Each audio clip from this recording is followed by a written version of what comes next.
Olá, caros ouvintes, sejam bem-vindos a mais um episódio. Bom, não se esqueçam, daqui a uma semana, às 19 horas, no Anfiteatro 1 da Faculdade de Letras, vamos estar à conversa com todos vocês nesta grande conferência do episódio 100 do vosso podcast À Conversa Com. Vai haver muitas novidades, vai estar o bicampeão do mundo em fotografia, o Fernando Branquinho, que vocês já conhecem desde o episódio número 14, vejam bem como o tempo passa. E, portanto, o privilégio é que vocês poderão ter uma chapa do bicampeão do mundo em fotografia no vosso Instagram ou no vosso Facebook. Os likes eu vou arrebentar. Bom, e não se esqueçam desde já de subscrever o vosso podcast, de gostarem deste vídeo, que hoje, para fechar basicamente este ciclo de 100 episódios, despedimos-nos daquilo que tem sido feito até agora do podcast com este episódio número 99, com justamente o Fernando Esteves, o jornalista e criador deste polígrafo, este primeiro site de fact-checking, que acho que não havia melhor forma de terminar antes desta grande conferência, Fernando. Obrigado por teres aceito o convite. Obrigado eu pelo convite, é com grande prazer que me associe a esta iniciativa. Como é que surgiu? Portanto, tivemos esta questão toda das fake news, inundou-nos o discurso há cerca de mais ou menos 1 ano, 2 anos. Portanto, Donald Trump, se calhar, é o grande paladino desta questão, e levou-nos a muitas frases como vocês, jornalistas, são os inimigos do povo. Não é? A questão é, poderá ele ter razão ou não ter razão, isto já depende do critério de cada um, mas há aqui uma questão muito simples, que é esta criação das fake news. Muitas vezes são elas feitas pelos jornalistas. E dentro dessa fase, dessa parte, há também aqui até que ponto Donald Trump terá razão ou não. Da minha parte, não lhe dou razão nesta questão dos jornalistas serem inimigos do povo, mas, se calhar, com a criação de fake news, serão certamente inimigos daquilo que é a democracia, daquilo que se propõe, que é uma verdade jornalística, uma informação e não uma politização como temos a assistir hoje em dia. Bom, uma questão fundamental e de base logo. Se é fake, não é new. Se é new, não é fake. Uma notícia é por natureza verdadeira. Essa é que é a verdade. A expressão fake news anula-se a si própria. É uma expressão que está a ser cada vez mais banida quando nós falamos sobre a desinformação que circula, nomeadamente no espaço público, nomeadamente online, nas redes sociais. Eu prefiro falar do conceito de desinformação. A desinformação é a informação adulterada, é a informação sem triagem jornalística.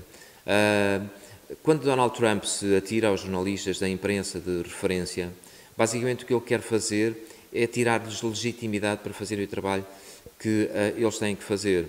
Hoje em dia nós vivemos numa sociedade em que 60% da informação que nós consumimos vem das redes sociais. As redes sociais têm um problema, têm imensas virtudes, distribuem informação com muita qualidade, mas depois têm um grande problema, que é não têm triagem jornalística. A informação que sai das redes sociais e pela qual nós somos impactados, é uma informação que não tem a verificação de factos. O que é que acontece? Hoje em dia, bom, por um lado isso provoca um problema de desinformação clara em quem as lê.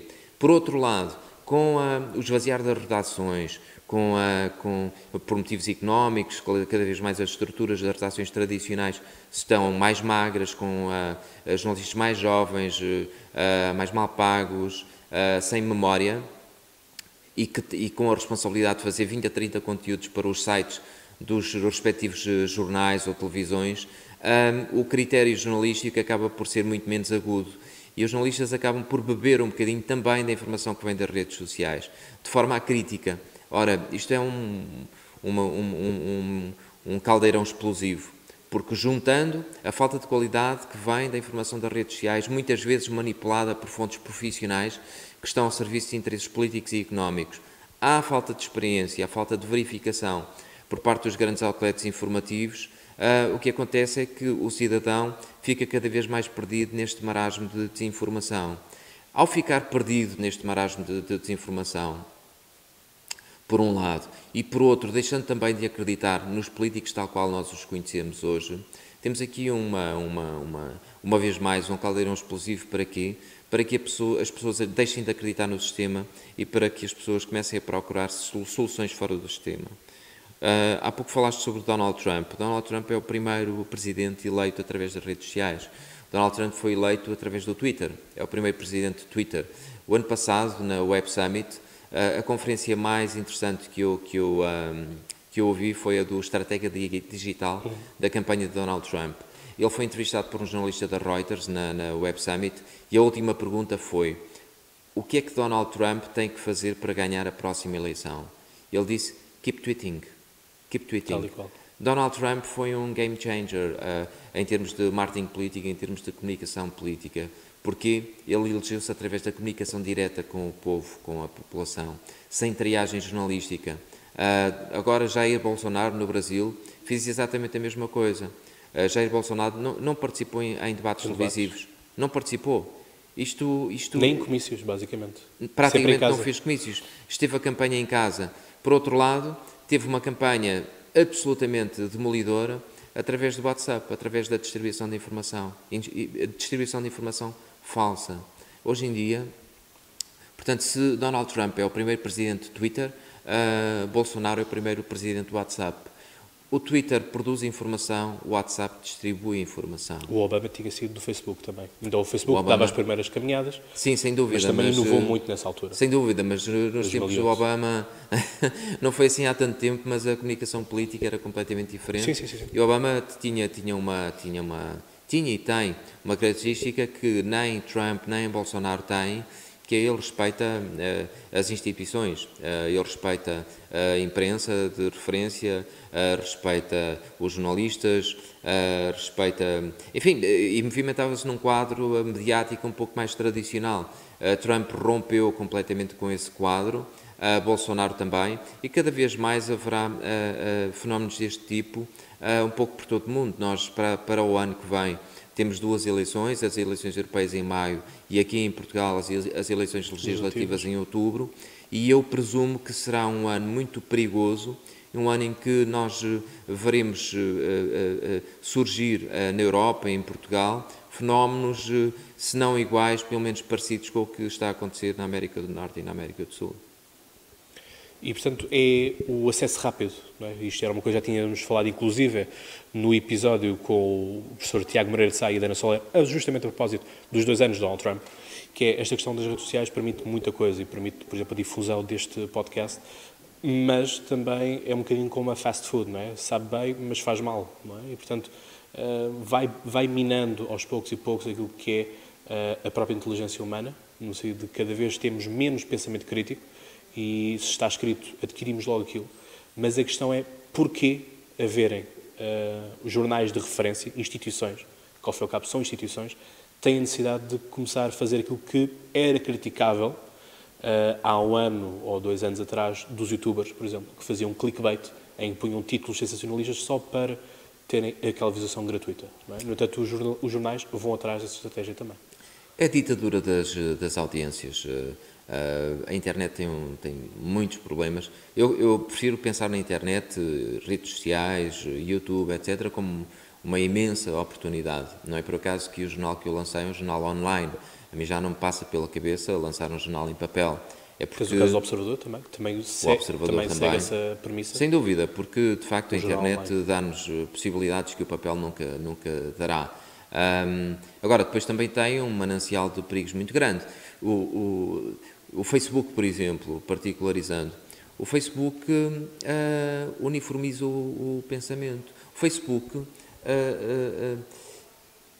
ao saber exatamente quais são as nossas preferências, dá-nos a informação que sabe que nós vamos consumir. Tendo as pessoas cada vez menos tempo para ler, as pessoas não vão ler mais do que aquilo que o Facebook lhes dá. Ou seja, os horizontes das pessoas, os horizontes do leitor comum, são muito limitados. Não há surpresas na vida delas, porque elas vão, aquele pequeno tempo que elas têm para ler alguma coisa à noite, elas vão fazê-lo, vão ler exatamente aquilo que o algoritmo do Facebook lhes dá. Ora, isso tira uma riqueza brutal, tira mundo às pessoas. Isso é quase um assassinato intelectual, o que o Facebook faz às pessoas. Depois, em relação aos jornais, o que acontece é que a lógica de rentabilização, de monetização dos sites, dos projetos de comunicação social, está completamente errada. Para já cometeu-se um erro infantil. O jornalismo é o único produto que é dado de graça às pessoas. É um erro histórico. do jornalismo, o facto de ter nascido, de os projetos online terem nascido de forma gratuita. Estamos agora a tentar recuperar terreno. Por outro lado, a forma como se vende publicidade em Portugal e no mundo é uma forma que é estúpida, é cega, é meramente quantitativa. A mim interessa-me muito mais, e foi esse o desafio que eu coloquei ao SAP, que é quem se encarrega da venda de publicidade do Polígrafo. Interessa-me muito mais vender um conceito, vender uma ideia, o que é o jornal e qual é a relação que ele estabelece com o seu público. Quanto tempo é que as pessoas passam a ler as notícias, por exemplo? As pessoas leem o título porque, lá está, vão atrás do clickbait, porque o título é manipulado e depois nós abrimos o título e não se passa nada, o título é desconfirmado pela notícia. Eu prefiro que o Polígrafo, por exemplo, agora nestes primeiros dias, o Polígrafo tem 2 semanas, e o que eu verifiquei, o que nós verificamos é que o tempo médio que as pessoas passam no site é muito superior àquilo que acontece normalmente. Neste momento estamos com cerca de 7 minutos no site, é um resultado extraordinário para a internet. E é isso que eu quero que se venda.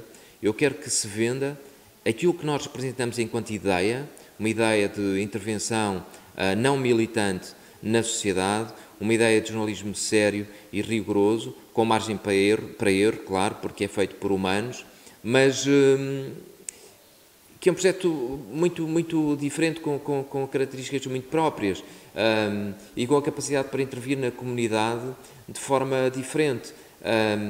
Os projetos de fact-checking existem muitos já no mundo inteiro, há cerca de 140 neste momento, e há já estudos, esta é uma área que já está muito estudada. Os académicos chegaram a uma conclusão, que é a seguinte: a partir do momento em que os políticos e os protagonistas que se movimentam no espaço público têm a noção de que há um jornal, ou vários jornais em alguns países, cuja única vocação é verificar a veracidade daquilo que eles dizem no espaço público, na esfera mediática, eles elevam automaticamente o seu discurso, ou seja, passam a dizer muito menos imprecisões, passam a fazer cada vez menos manipulações, porque ninguém quer passar pela vergonha de ser exposto. Portanto, em última análise, o que resulta deste exercício jornalístico é uma higienização da democracia. Porquê?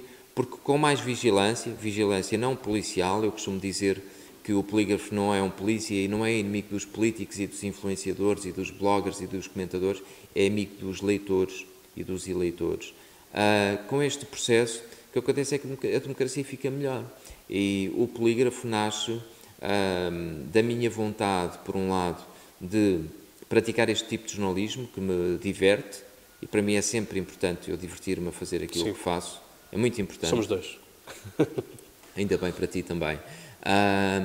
Mas, por outro lado, que tem como dano colateral, digamos assim, como diria Colin Powell, uma coisa muito positiva, que é contribuir para o aprofundamento da democracia. E isso, confesso-te, que me deixa bastante entusiasmado. Julgo que, à nossa escala, que é uma escala pequena, como é evidente, nós podemos ter um papel, por um lado, no desbravar de um novo caminho a nível jornalístico, ao nível do mercado jornalístico em Portugal, e, por outro lado, a tornar os nossos políticos um bocadinho melhores, um bocadinho mais honestos, e os nossos comentadores também, e toda a gente que se meta na orla do espaço público, porque, por um lado, em relação aos políticos, os políticos têm um contrato com os eleitores. Quando os eleitores votaram no governo, no Partido Socialista, no PSD, enfim, eles fizeram acreditando que o programa eleitoral que lhes foi proposto seria cumprido. O que acontece é que muitas vezes esses programas são rasgados no dia a seguir à eleição. Isso provoca uma desconfiança brutal no sistema. Os políticos, ao serem verificados por sites como o Polígrafo, vão ser mais exigentes no cumprimento das suas promessas. Por outro lado, comentadores, influenciadores, bloggers, pessoas cuja opinião tenha repercussão e peso no espaço público, também têm um contrato, não é formal, mas é um contrato informal com quem os vê, com quem os lê, que é, as pessoas leem, veem e ouvem e partem do princípio de que aquela pessoa lhes está a dizer a verdade. Ao não estar a dizer a verdade, está também a romper um contrato informal. E o polígrafo também vai verificar esses contratos informais. Eu acho que é uma missão nobre e interessante. Sim, tal e qual. Justamente na entrevista que dei à Rádio Renascença com o Oscar Daniel, ele falava justamente desta questão, por exemplo, dos podcasters, porque é que os podcasters estavam a crescer como, enfim, numa pista paralela àquilo que é a produção de informação, porque os podcasters também fazem isso, mais na base de comentário à informação que é produzida do que propriamente produzir conteúdo original, nesse sentido. E para mim foi o que eu disse, quer dizer, estamos num mercado livre em que ou produzes conteúdo de qualidade e as pessoas te seguem, ou então simplesmente as pessoas não te seguem e ficas sozinho, não é? Claro. E portanto, há também aqui um rigor por parte do podcast, e o podcast sempre, desde o início, teve essa premissa, que é justamente um discurso claro, um discurso para todos e nunca enviosado. Foi o que eu disse na própria entrevista também. Há quem se proponha a ser paladino de partidos. Enfim, aqui a esquerda e a direita vêm, convivem e vão estar, obviamente, também juntos na conferência do episódio 100. Mas, voltando aqui um bocadinho, como é que está a ser, a nível mundial, se consegues ter mais ou menos a noção de quantos websites é que estão a ser, se estão a ser criados quase como cogumelos, se há agora uma explosão de jornais fact-checking? O jornalismo de fact-checking está em grande explosão. Ele começou nos Estados Unidos, já há muitos anos, mas depois celebrizou-se fundamentalmente depois das últimas eleições americanas, em que Donald Trump, de facto, se tornou uma espécie de maná para os fact-checkers, porque dizia uma média de 4 a 5 mentiras por dia. Sim. Deixa-me só interromper-te uma coisa, que foi algo que a professora Diana Soler disse, que era, inclusive nos debates presenciais, havia uma equipa de fact-checking que estavam a verificar aquilo que o candidato estava a dizer, justamente. Sim, e foi precisamente nessa altura que os sites fact-checking se celebrizaram totalmente nos Estados Unidos. Sites como o PolitiFact, o FactCheck.org fizeram um trabalho inacreditável. Costuma-se dizer que se o fact-checking fosse uma loja de hambúrgueres, o Donald Trump seria o neon à porta, chamar a atenção, porque de facto foi isso que depois gerou grande entusiasmo à volta do mundo e começaram a aparecer projetos de fact-checking um pouco por todo lado. O Brasil tem vários projetos de fact-checking, todos muito bons. A agência Lupa, o Aos Factos, o Truco. A Argentina tem um projeto excelente, que é o Chequeado. A México tem o Verificado. A Espanha tem um dos programas mais vistos na televisão espanhola, chama-se El Objetivo, é do La Sexta, que é apresentado por uma estrela da televisão espanhola chamada Ana Pastor. Em Itália existe o Pagella Política, em África, o Africa Check. Neste momento existem projetos de fact-checking um pouco por todo o mundo, todos muito robustos e com uma característica que me parece fundamental e que me agrada fundamentalmente também, que é, existe uma criatividade brutal, é talvez a área mais criativa no momento e a mais estudada. Neste momento estão a ser estudadas e já estão algumas, inclusivamente finalizadas, ferramentas de inteligência artificial para se aplicar ao fact-check no sentido de fazer fact-checking, checagem automática em tempo real de declarações feitas. Imaginemos um debate televisivo, eleitoral, vamos ter muitos no próximo ano, em que há um robô que acompanha o debate em tempo real, transcreve as declarações que os protagonistas estão a produzir e, ao mesmo tempo, faz a sua checagem, porque está ligado a todas as bases de dados que existem no país. Isto é, uma vez mais, um game changer. Portanto, há uma comunidade muito criativa, há um grande desenvolvimento de ferramentas de inteligência artificial. Eu próprio pretendo desenvolvê-las aqui em Portugal, em conjunção com uma startup tecnológica, e, portanto, é uma área profundamente inventiva neste momento. Por outro lado, há a comunidade de fact-checkers, a comunidade mundial de fact-checkers, é profundamente solidária, porque uma boa parte dos sites de fact-checking pertencem ou a fundações ou a organizações não governamentais. Porquê? Por causa do seu contributo para o aprofundamento das democracias. Em que é que isso resulta? Resulta em coisas tão simples quanto isto. Há investigações que estão a ser feitas por sites como o Full Fact, por exemplo, em Inglaterra, nomeadamente no domínio, uma vez mais, da inteligência artificial, que depois vão ser partilhadas por toda a gente no mundo inteiro, de forma gratuita. Eu ainda, semana passada, fiz um acordo de republicação de conteúdos de um site de fact-checking brasileiro, o Truco, para Portugal. E não tenho que pagar nada por isso. Porquê? Porque a missão destas organizações é espalhar a mensagem da verdade.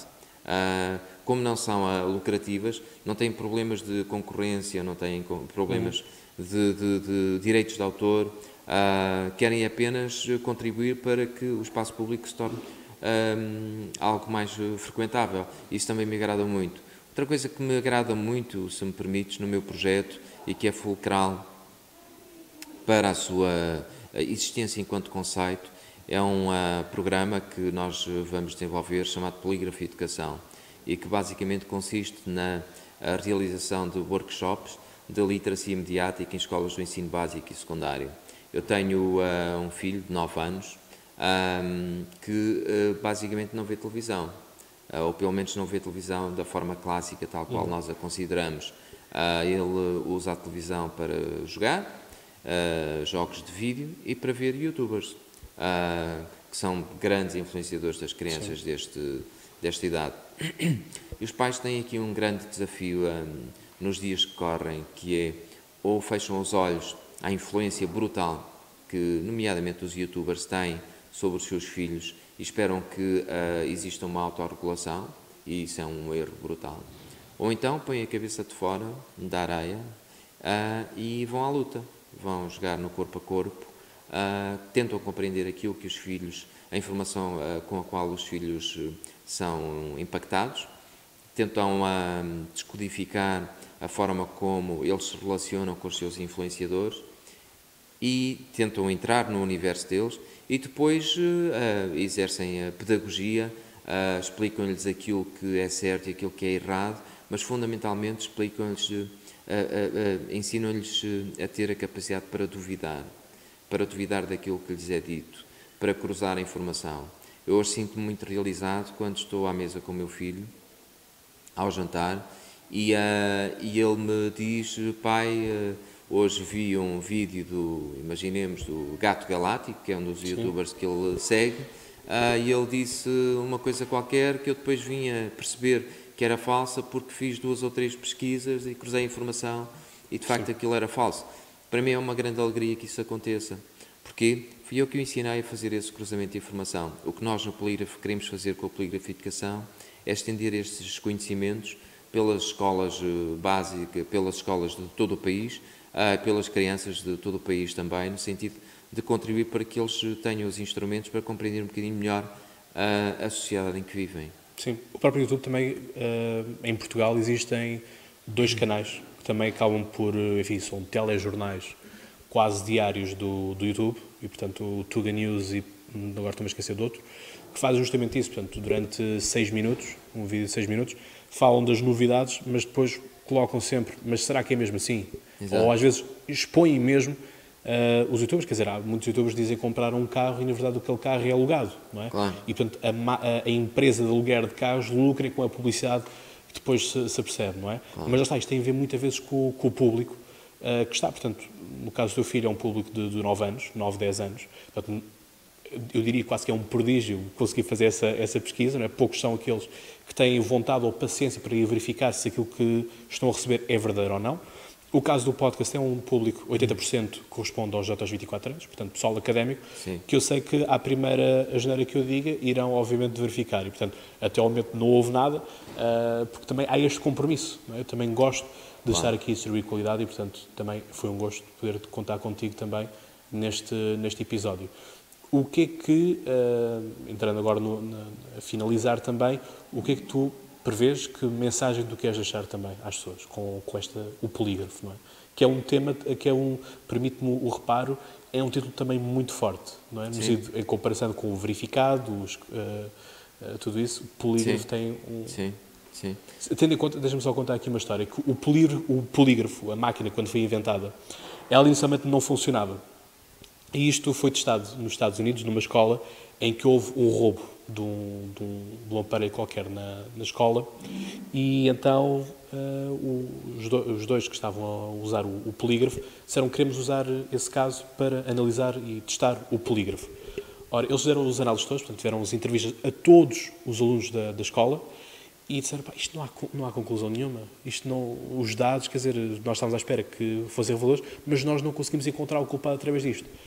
A questão é, uma semana depois dos exames terem sido feitos pelo polígrafo, há uma aluna que se entrega e diz, olha, fui eu. Não é? Portanto, o polígrafo, muitas vezes não se sabe a história das coisas, mas o polígrafo, a máquina tem esta história, que no início não funcionava, mas o medo também, e é muitas vezes isto que acontece, não é? A criação do medo de sermos escrutinados e de estamos a ser vigiados também. Não é? Claro. É interessante falar sobre isso, porque essa é uma das mensagens que eu quero deixar, que o polígrafo é feito por homens e, portanto, nós também vamos errar.